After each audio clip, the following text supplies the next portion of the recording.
Good evening, everyone. My name's Irene, and I'm the editorial director at models.com. I'll be your host for tonight's, great conversation. It's called Industry Access. Does fashion still know what women want?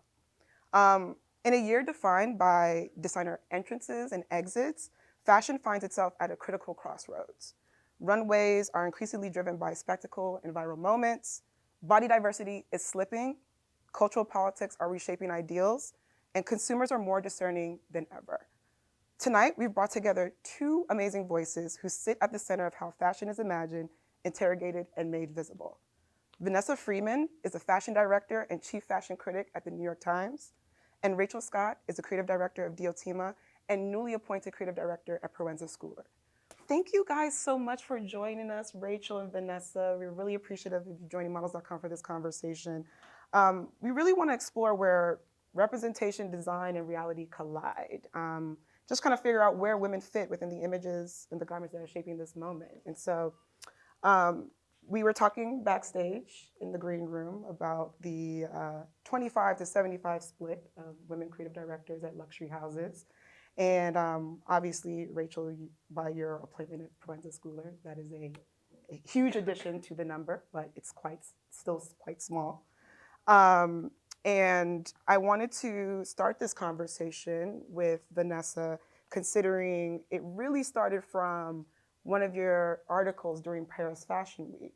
And the title of the article was Fashion is Teetering on a Relevancy Brink, which is a very strong statement. And I wonder if you still think that, considering we're at the end of the year and we've had a full year of designer appointments, exits. I mean, it really was a cluster bleep, for lack of a better word.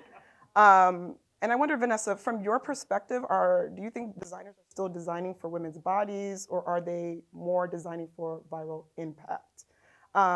When virality kind of becomes the goal, I wonder, does fashion lose its understanding of what the women that they kind of claim to serve? What's been your perspective on this past year? So I do think that we are at, I wouldn't say it's teetering on a brink. I think we're at the brink of something. I feel like fashion is about to enter a kind of new stage. If we're talking mostly about high fashion, right, runway fashion, or a new age, maybe. And that's driven largely by the crop of designers who have taken over at big houses.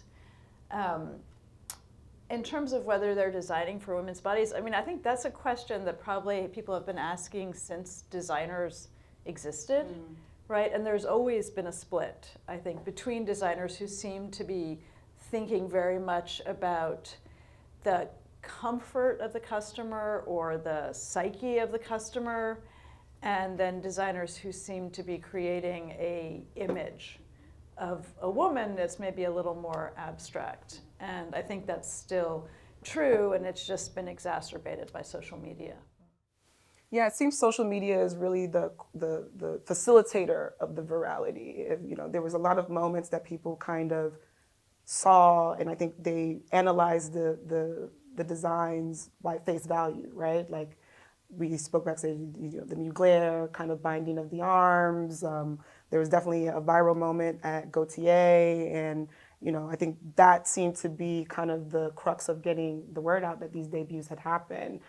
Did you feel like some of these spectacles outweighed wearability in any case, or what was your kind of take? I think that's been true for years. Yeah. I mean, I don't know about you, but like every time my mother looks at a Comme des Garçons, collection, she's like, "What is that?" So I think, like, there are lots of reasons we look at a runway, right? There are lots of reasons that designers make collections, and wearability is not always driving that. And I actually would argue that I feel like a large chunk of new designers this time around were much more were more relaxed about their approach, particularly to heritage brands. They didn't feel as like locked into the DNA and like the icons and the sort of like stale cliches that people trot out. On the other hand, there were also a number of designers who created clothing that seemed to be designed to either like trap women, lace them up, cage them, hide them, obscure them, what have you. And that is also a comment on what's going on today. It may not be one you necessarily want to wear, but it's interesting. Absolutely. And Rachel, you just had your first show this past September, and I was surprised to see that you had never had a show prior to your appointment at Proenza Schouler. Let's go back to that. I remember you dedicated the show to honor all displaced persons, which at the time, we're talking about September, that mindset, it was one rooted in empathy, politics. It was rare. It was a rare comment to frame it in that way. As someone kind of building an independent brand from the ground up, how do you navigate the tension between the fantasy of the story and the function of what you're creating? Like, how do you make sure that the storytelling doesn't get in the way of making clothes that women can wear? That's a very big question.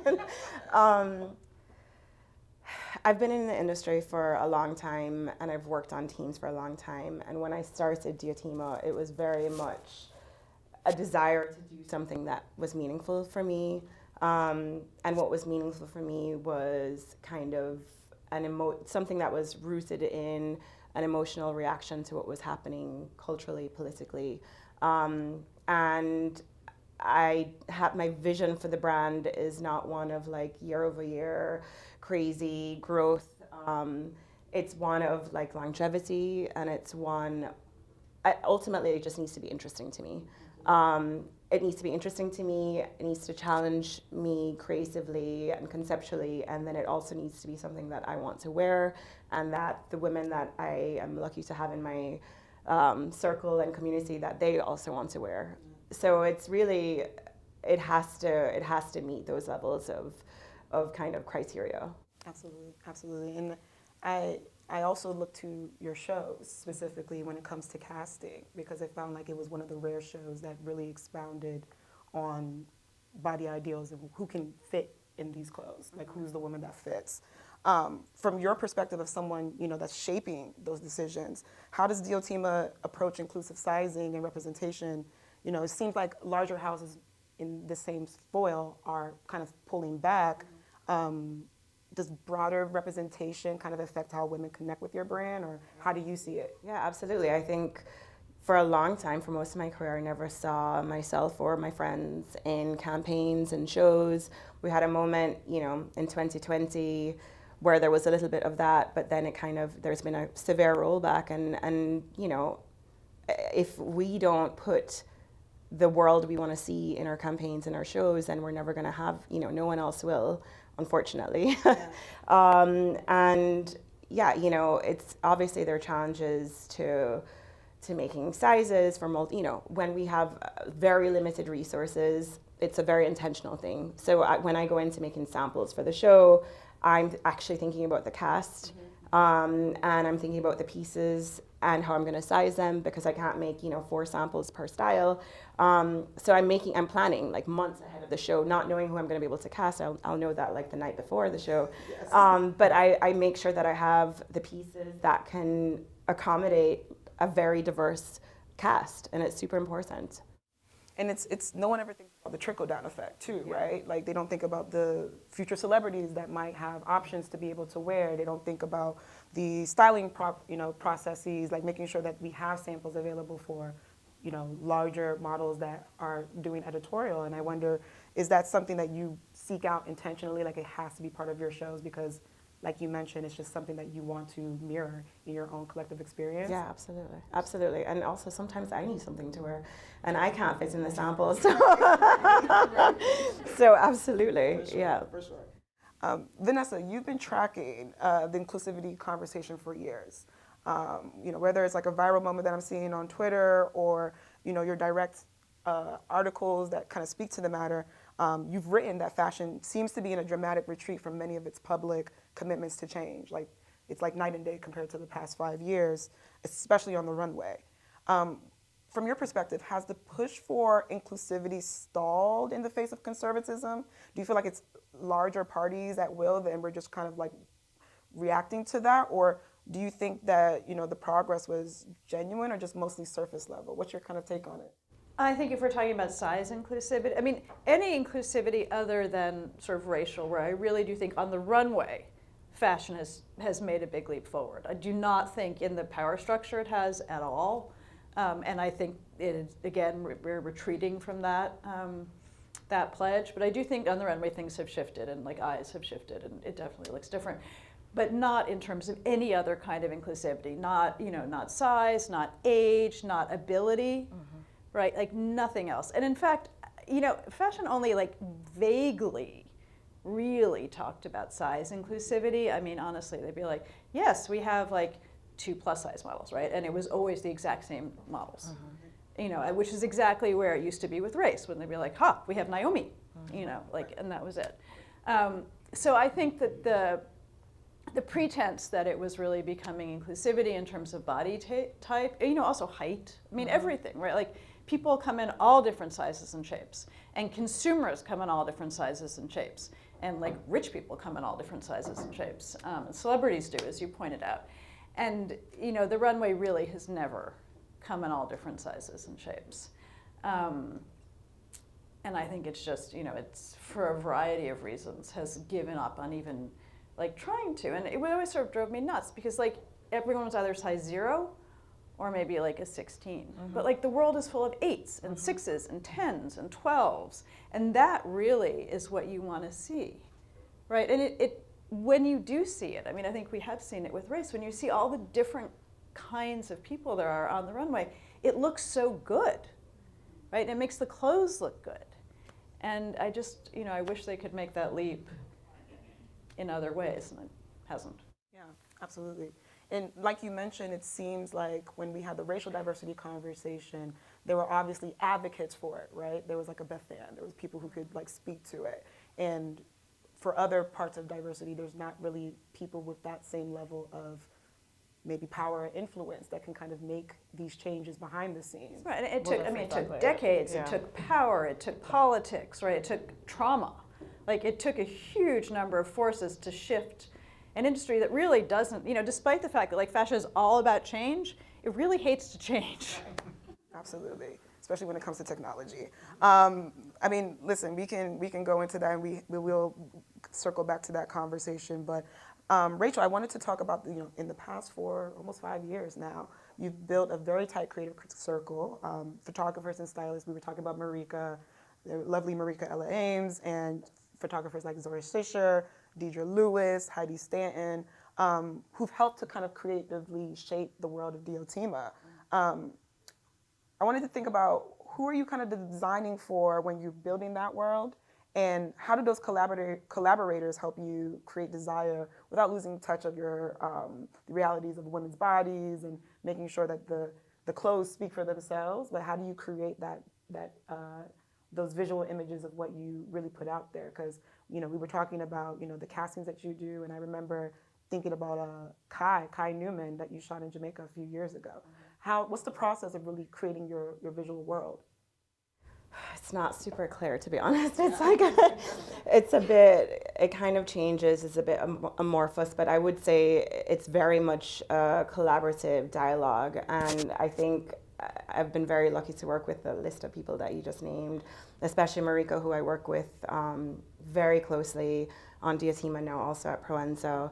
And I think, I don't even like to use the word fantasy. I don't know if it's fantasy per se, but I think like there's a level of intimacy that I'm trying to build, and sensuality. I think the desire comes from like building this intimacy, which I think, when you look at campaigns, usually there's like a glass between you and the image. And I think maybe because I think about fashion and the way we perceive it almost more like film, that I think we're trying to create film-like stills where you can get into the world, where you're thinking about who this woman is. You're not just thinking about her clothes, but like what her life is. And we think a lot about that. It's like a lot of the Diotima collections are, she's left a party and like it's the next morning and like she's pulled herself together. And that's super interesting to me. I don't know why. Because she could have been this really erotic woman the night before and very serious the next day. And I find that very intriguing.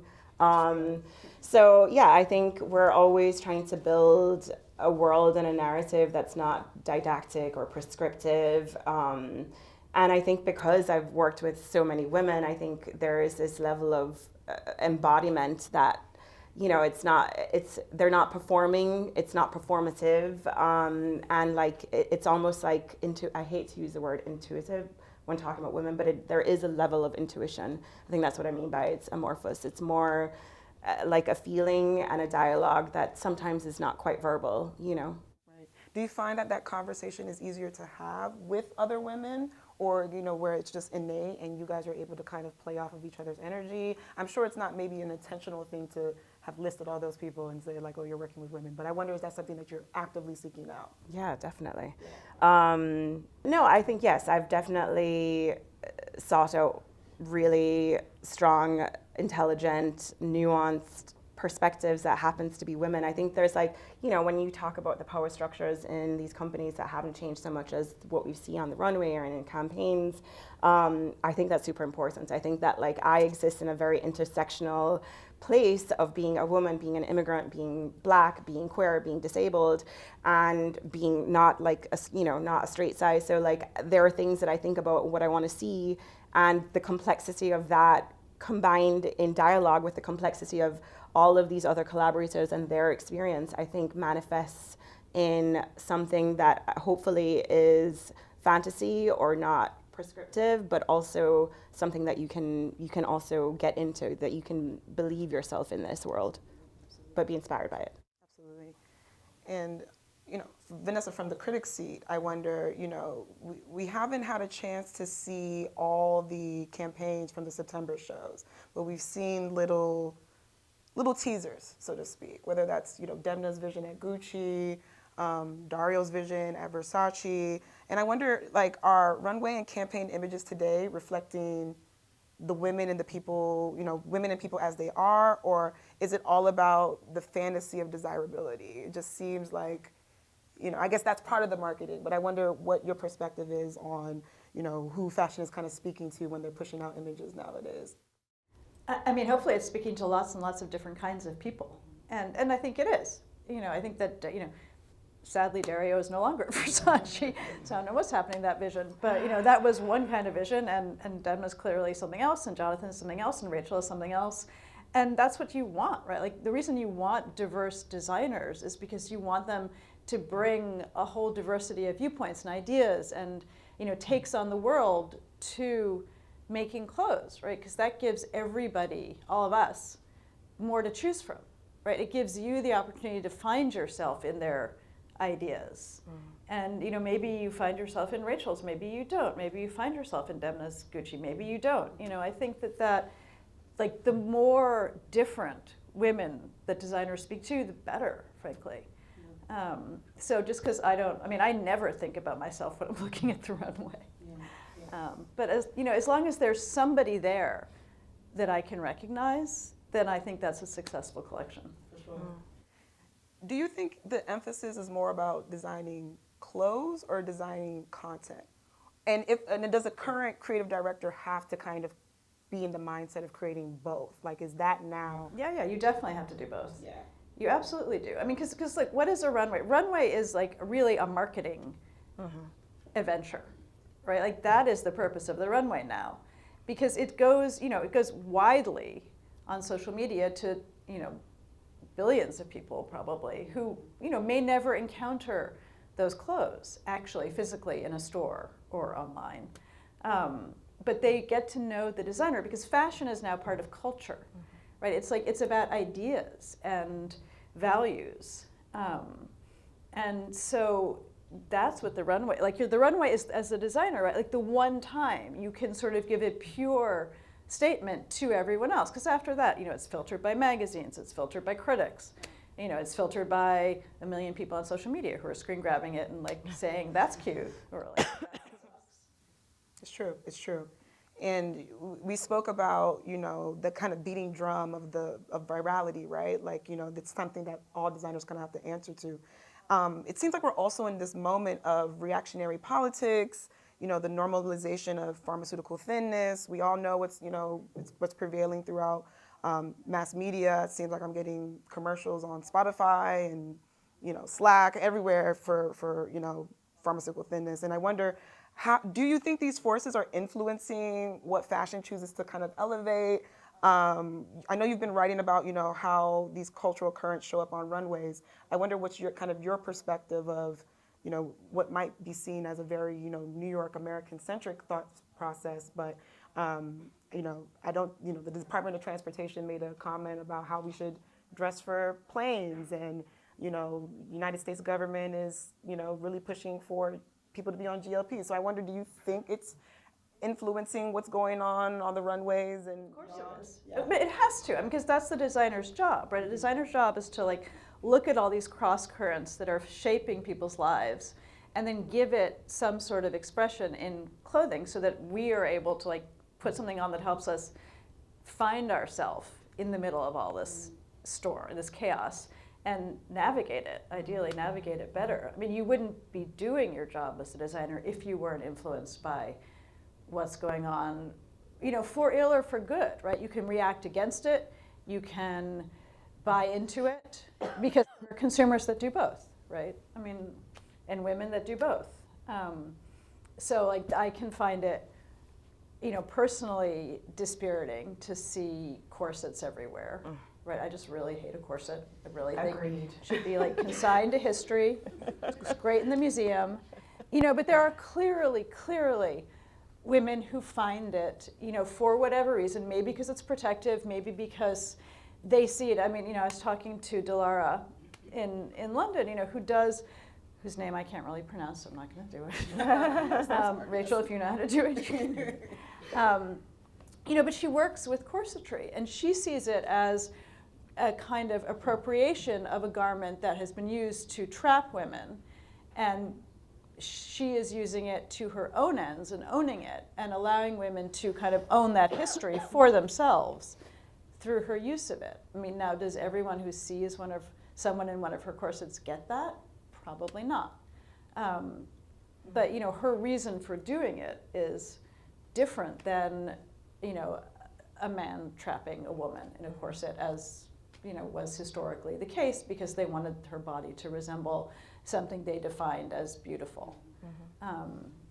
So it's a complicated question, but yes, it's all politics.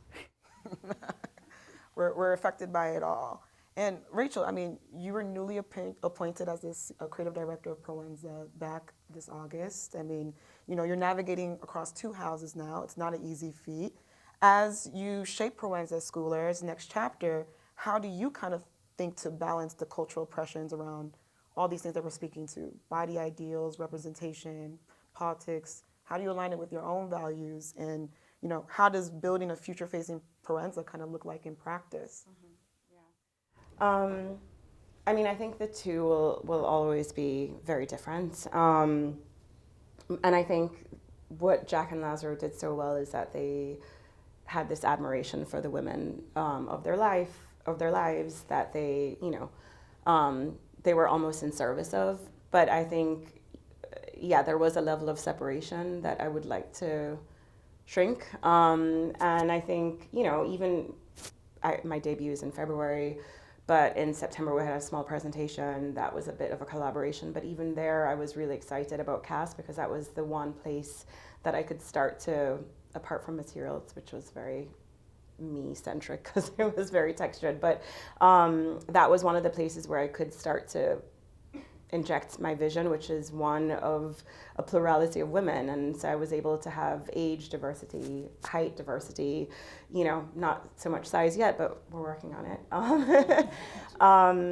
But I think what I really would love to build is an understanding of a woman that's not so flattened, she's more complex. She can be really formal and really buttoned up and polished, but she can also there can be an undercurrent of eroticism, and I think those are the women I find interesting. I think those are the intellectual, women that they spoke about. So I just want to give them a lot more texture and color. Absolutely. It's a global woman, but it's something that's intrinsically very New York. Yeah. And you've made your your home base here, you know, you've worked with the New York ecosystem, you know how it is to navigate and come together for community. And I wonder, like, you know, what's kind of your approach to designers, women designers approaching femininity, maybe even eventually masculinity, and all this utility kind of differently. You know, in your own work, does being a woman shape how you design for women? 1,000,000%, yeah. Yeah, I mean, I would never do a corset, for example. Because I want to wear it, and I want my friends to wear it, and I don't want to be uncomfortable, and I don't want to hear my friends complaining of discomfort while wearing it. I mean, that is just, and I don't want to feel restricted. You know, like for my spring collection with Diotima, because we hadn't done runway before, you know, I would say that the silhouette was a lot closer to the body because everything was a lot closer. And that was kind of, because of how it was presented, that informed the way I designed it. So there was a lot more transparency, you know, there was a lot more like things, it was more sinuous, I don't know, more like the sensuality was all about a closeness to the body. I wouldn't call it bodycon, I also don't like that term, but with the runway, because there was this distance and, you know, things would be shot in a certain way, I thought about proportion and volume in a way that I hadn't done before. And so I was really excited to make something that was really voluminous. And ordinarily something like that would be made, and these are like the two looks, the final looks in the show. Normally those would be made with like a cage with boning. Yeah.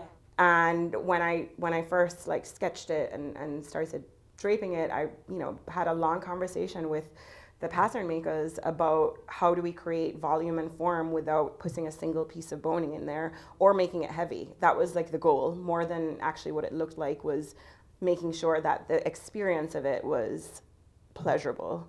So yeah, I think about it all the time. I think about where I want to expose, where I don't want to expose. Like, I hate to show my arms, so I always have things that cover arms, but I also want to feel sensual, and so I also want to feel serious. I want to feel all of these different things depending on moments in my life. And I also want to feel inspired by what I'm wearing. I don't want to feel bored or too serious sometimes, not always.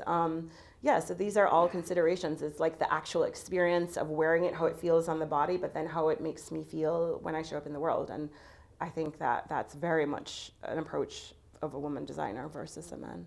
Thinking about the actual utility, like where are we wearing this to? Yeah. You know, wearing to the opera, we're wearing to, you know, go to an award show, you know, wearing to our birthday, we're wearing to all these amazing moments. And, you know, clearly I'm wearing some of the amazing pieces right now. Vanessa, from your perspective, you know, you've kind of seen so many of these female-led tenures and how they've been received across the industry. We were doing our kind of like an experiment to now try to list like all the female-led creative directors, and Vanessa obviously added to the list some of the people that we weren't even thinking of. Do you think that women creative directors are judged by a different standard? Could more women in leadership meaningfully steer fashion closer to what women actually want? What's your perspective? I mean, I don't know if more women would steer fashion closer to what women want. I get very nervous about generalizing according to gender ever. I think there are male designers who design very sensitively around the female body. Albert Albaz was one. Mathieu Blazy at Chanel, actually, like his whole goal for his first collection was to make everything as light as possible. So even what looked like a heavy tweed actually weighed like nothing. So I you know, and there are female designers that, you know, design crazy, fantastical, you know, totally unwearable clothing. You know, Donatella Versace never met a corset she didn't love. You know, like, so I just think there are, you know, you can't really say women do this, men do this. Sorry, I've completely lost my train of thought. You were asking. I wonder. I mean, you've definitely hit the nail on the head. It's not gender based, and it's something that definitely. But do I think there should be more female creative directors? 100%. There are just, you know, more women in the population that aren't represented. But I think the bigger question is not so much why aren't they like getting appointed, it's what happens to women rising up through the ranks at big fashion houses. Because very much like banks, there is a point at which, you know, women often, there are a lot of women who graduate from fashion schools. There are a lot of women who come into the fashion houses and work on design teams. And then there's somewhere in the middle where suddenly the numbers drop dramatically. And that to me is like a real question. It's like, why does that happen? You know, fashion is extremely family unfriendly. You know, it just is really not built for relationships, you know, and all that. So I think there are a lot of questions around why there aren't more female creative directors that are more complicated than just, you know, there's like a man who's CEO and he doesn't see himself in this particular person and therefore he's going to appoint that guy over there who looks more like him. Although that's probably part of it. I mean, I don't know, Rachel, have you had interviews? You know more, you know more about this than I do. I mean, I think there is definitely a point at which it stops, and we've talked about this, what I find is that we just aren't given as much, so we just have to go and do it for ourselves, which is probably why there's so many women-owned brands, where these like 25% of the creative directors of women in the world, most of them are women-owned brands. Yeah. They are brands. They're at their own brand. Because they're not given those roles. So yeah, I don't know. I don't know why this is, but there is a point where it stops for sure. I definitely think that, you know, given the year of appointments, you know, your appointment obviously was a huge highlight. Grace Wells Bonner at Hermes Menswear will be a huge highlight to look forward to next year. It's rare that they give people that much time, and you've also had at least enough time to kind of cook on your ideas as far as what you want to come forward to in February. Do you find like the speed nowadays is just getting to a level of like, will we ever get on top of that issue as far as like making sure that we have enough time to really support some of these creative ideas? Because we spoke to, you know, a huge elephant in the room as far as Dario's ascension and now, you know, leaving Versace. It just doesn't seem like creative directors have the amount of time to make that first impression. You know, you spoke to having to collaborate with Proenza on the collection that came out September, but February is going to be all in your court. So, you know, can you speak to kind of like the time frame as far as like for your own collection and now taking on this new brand? How are you juggling it all? I'm supposed to be more optimistic. Yes.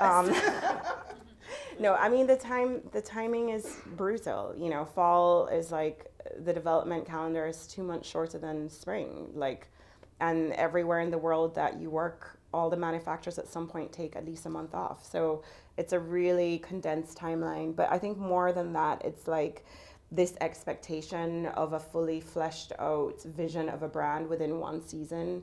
And I think maybe it was Jonathan that in an interview when he was just appointed at Dior, I think he said, you have to give us time. And I think that... He asked for 5 collections. Yeah. I would love like 5 collections.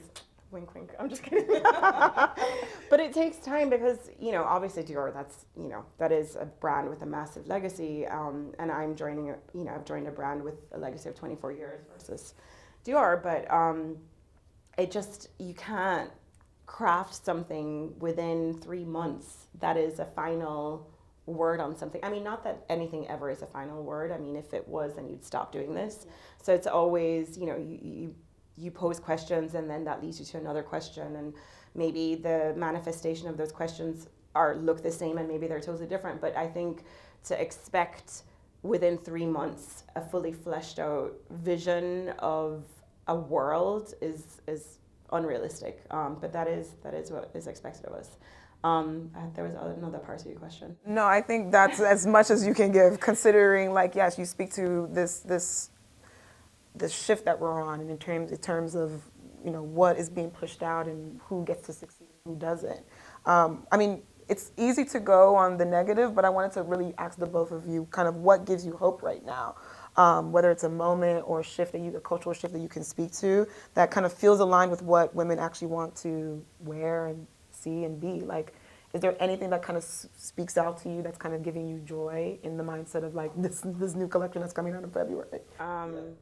Well, I don't know about February, but I cried when I watched the Chanel show a few times, and I think it was this lightness of the clothes. I mean, I didn't know that, but I could imagine that from what I saw on my tiny phone, and also just like the joy of Awar at the end.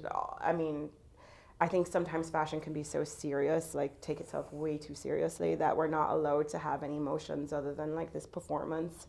And so that was really hopeful for me. I think what he did was beautiful. I think, yeah.